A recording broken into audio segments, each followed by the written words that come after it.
प्रिय दर्शकों, आज हम आपके लिए एक ऐसी कहानी लेकर आए हैं जो आपके दिल को छू लेगी, आपको सोचने पर मजबूर कर देगी और शायद वृद्ध व्यक्ति रामलाल एक 16 वर्षीय लड़की रानी से शादी करता है। लेकिन शादी के केवल 7 दिन बाद जब वह अपनी नई दुल्हन के पास जाता है तो वह एक ऐसा दृश्य देखता है जो उसे चौंका देता है। रानी, जो केवल 16 साल की है, अपनी चाल, चपलता और बातचीत में किसी परिपक्व महिला की तरह दिखाई देती है। उसकी आंखों में एक गहराई है जो उसकी उम्र से कहीं बड़ी लगती है। लेकिन असली मोड़ तब आता है जब रामलाल एक ऐसा फैसला करता है जिसकी किसी को उम्मीद नहीं थी। रामलाल की अकेलापन। रामलाल 80 साल का एक वृद्ध व्यक्ति, शहर के सबसे बड़े व्यापारियों में से एक था। उसका हवेली, जो शहर के दिल में स्थित थी, किसी शाही महल से कम नहीं थी। ऊंची छतें, संगमरमर के फर्श, महंगा फर्नीचर और दीवारों पर लगे दुर्लभ कला के नमूने उसकी दौलत की गवाही देते थे। लेकिन इस शान और शौकत के पीछे एक अकेलापन था जो रामलाल को भीतर से खोखला कर रहा था। उसकी पत्नी सावित्री कई साल पहले गुजर चुकी थी। उसके 2 बेटों ने पिता की दौलत का फायदा उठाया, लेकिन जब रामलाल को उनकी जरूरत पड़ी तो उन्होंने उसे अकेला छोड़ दिया। अब रामलाल की जिंदगी एक खाली कैनवास थी जिस पर केवल अकेलेपन के रंग बिखरे थे। वह अक्सर अपनी हवेली की बालकनी में बैठकर शहर को देखता, जहां लोग अपनी जिंदगियों में मग्न थे। उसकी आंखों में एक उदासी थी, लेकिन दिल में एक छिपी हुई ख्वाहिश भी थी कि कोई उसे समझे, कोई उसके दिल के खालीपन को भरे। रामलाल के नौकर, जो सालों से उसके वफादार थे, उसकी हर बात मानते थे, लेकिन उनके बीच कोई भावनात्मक रिश्ता नहीं था। वह केवल एक मालिक और नौकर का रिश्ता था। रानी की संघर्ष। दूसरी ओर रानी एक 16 वर्षीय लड़की थी जो एक गरीब परिवार से ताल्लुक रखती थी। उसका घर शहर के बाहरी इलाके में एक तंग गली में था, जहाँ दीवारें नमी से काली पड़ चुकी थी। उसके पिता मोहन एक फैक्ट्री वर्कर थे, लेकिन एक गंभीर बीमारी ने उन्हें बिस्तर पर ला पटका था। रानी की माँ गीता घरों में झाड़ू पोछा करती थी, लेकिन उसकी कमाई घर के खर्चों को पूरा करने के लिए नाकाफी थी। रानी का छोटा भाई राजू स्कूल जाता था, लेकिन उसकी फीस और किताबों के खर्चे रानी के कंधों पर थे। रानी दिन भर एक छोटी सी दुकान पर काम करती थी, जहां वह ग्राहकों के लिए चाय बनाती और दुकान की सफाई करती थी। उसके हाथों में मेहनत की रेखाएं थीं, लेकिन उसकी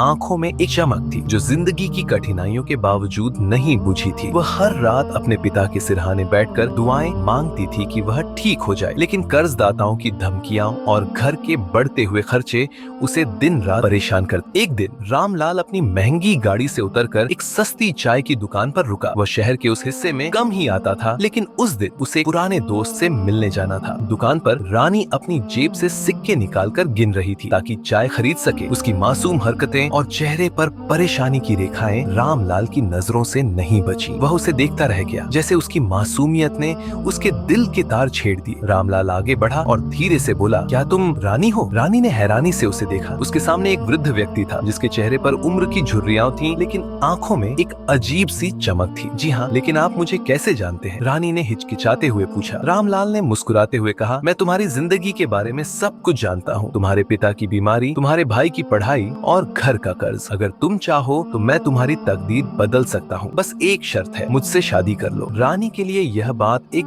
धमाके से कम नहीं थी। वह बोली, आप क्या कह रहे हैं? आप 80 साल के हैं और मैं केवल 16 साल की हूँ। ये कैसे मुमकिन है? रामलाल ने गंभीरता से कहा, यह एक प्रस्ताव है। मैं तुम्हारे पिता का इलाज करवाऊंगा, तुम्हारे भाई की पढ़ाई का खर्चा उठाऊंगा और तुम्हारे घर का कर्ज चुकाऊंगा। तुम्हारी जिंदगी की सारी परेशानियां खत्म हो जाएंगी, लेकिन इसके बदले तुम्हें मेरी पत्नी बनना होगा। हमारे बीच एक कानूनी समझौता होगा और तुम्हारी आजादी पर कोई पाबंदी नहीं होगी। रानी के दिमाग में तूफान उठ रहा था। उसने सोचा कि यह फैसला उसके परिवार को बचा सकता है, लेकिन इसकी कीमत क्या होगी? वह बिना कुछ कहे वहाँ से चली गई। रामलाल भी अपनी गाड़ी में बैठकर चला गया। फैसला और शादी कई दिन बीत गए, लेकिन रानी के घर के हालात बद से बदतर होते गए। कर्जदाताओं की धमकियां बढ़ गईं और उसके पिता की हालत दिन ब दिन खराब होती जा रही थी। रानी की माँ रातों को रोती थी और राजू की पढ़ाई खतरे में पड़ गई। रानी सोचने लगी कि अगर वह रामलाल का प्रस्ताव स्वीकार कर ले तो शायद उसके परिवार की जिंदगी बदल जाए। आखिरकार वह मजबूर होकर रामलाल के पास गई और उसकी शर्तें मान ली। शादी एक साधारण सी रस्म में हो गई। गवाहों के सामने दस्तावेजों पर हस्ताक्षर हुए और रानी ने पहली बार रामलाल की हवेली में कदम रखा। हवेली किसी सपने से कम नहीं थी। ऊंची छतें, चमकते हुए झाड़ फानूस और हर कोने में शानदार सजावट। लेकिन रानी के दिल में एक अजीब सी घबराहट थी। वह सोच रही थी कि क्या उसने सही फैसला किया। हवेली के नौकर रानी से सम्मान से पेश आते थे, लेकिन उनके शब्द सीमित होते थे। रानी ने देखा कि हवेली के एक हिस्से में एक कमरा हमेशा बंद रहता था, जिस पर बड़ा ताला लगा हुआ था। उस कमरे की सख्त निगरानी की जाती थी। रानी सोचती थी कि इस कमरे में क्या राज छिपा है। रामलाल उससे प्यार से पेश आता था, लेकिन रानी उससे दूरी बनाए रखती थी। वह अक्सर व्यावसायिक कामों में व्यस्त रहता था और जब दोनों बात करते तो वह केवल औपचारिक बातें होती थी। रानी रामलाल की खैरियत पूछती थी, लेकिन दिल से दिल तक कोई संपर्क नहीं था। एक रात जब हवेली में गहरी शांति छाई थी, रानी ने देखा कि रामलाल के कमरे से रोशनी आ रही थी। वह हवेली के उस हिस्से में थी जहां किसी को जाने की इजाजत नहीं थी। रानी ने हिम्मत की और उस कमरे के पास गई। उसने कान लगाकर सुना कि रामलाल फोन पर किसी से बात कर रहा था। उसकी आवाज में एक अजीब सी तीव्रता थी। रानी का दिल तेजी से धड़कने लगा। उसे यकीन हो गया कि कोई रहस्य है जो उससे छिपाया जा रहा है। रानी ने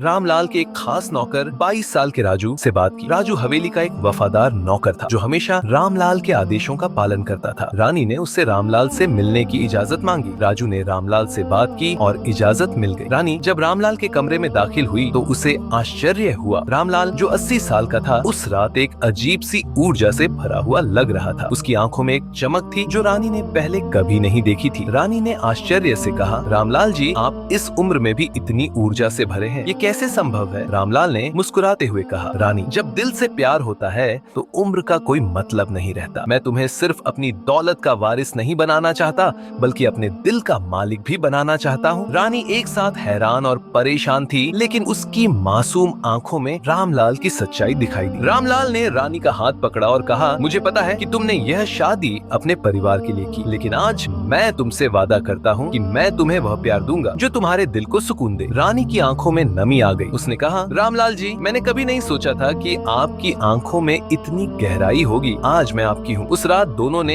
एक दूसरे को दिल से स्वीकार कर लिया। बाहर बारिश शुरू हो गई और कमरे में एक मीठी शांति छा गई। एक दिन रानी उस बंद कमरे के पास गई। दरवाजा आधा खुला था। वह अंदर गई और वहाँ एक पुराना लिफाफा देखा जिसमें रामलाल की तस्वीर थी। उसके साथ एक औरत की तस्वीर थी जो रानी के पिता की बहन सीता लग रही थी। रानी हैरान रह गई। पीछे से रामलाल की आवाज आई, आखिर तुमने यह रहस्य देख लिया। रानी ने कांपते हुए कहा, ये शादी कोई करार नहीं, बदला था। रामलाल ने गहरी सांस ली और कहा, हाँ रानी, सीता मेरी पहली मोहब्बत थी। जब मैं जवान था उसने मेरा साथ दिया, लेकिन जब शादी की बात आई तो उसने मुझे धोखा दिया। उसने मुझे छोड़कर किसी और से शादी कर ली। उस दिन मैंने कसम खाई कि मैं उसके परिवार से बदला लूंगा। जब मैंने तुम्हें देखा तो मैंने सोचा कि तुमसे शादी करके मैं अपना बदला पूरा करूंगा, लेकिन तुम्हारी मासूमियत ने मेरी नफरत को प्यार में बदल दिया। रानी ने रामलाल की आंखों में देखा। उसकी आंखों में न तो डर था न झूठ। उसने कहा, रामलाल जी, आपकी नफरत हार गई, अब आपके दिल में प्यार है। रानी ने रामलाल को माफ कर दिया और दोनों ने एक दूसरे को गले लगा लिया। उस पल में हवेली की शांति टूट गई और एक नई मोहब्बत की कहानी शुरू हुई। कुछ महीनों बाद रामलाल बीमार पड़ गया। उसकी उम्र ने उसे कमजोर कर दिया था और कुछ हफ्तों में वह इस दुनिया से चला गया। रानी उसके अंतिम संस्कार पर खड़ी थी।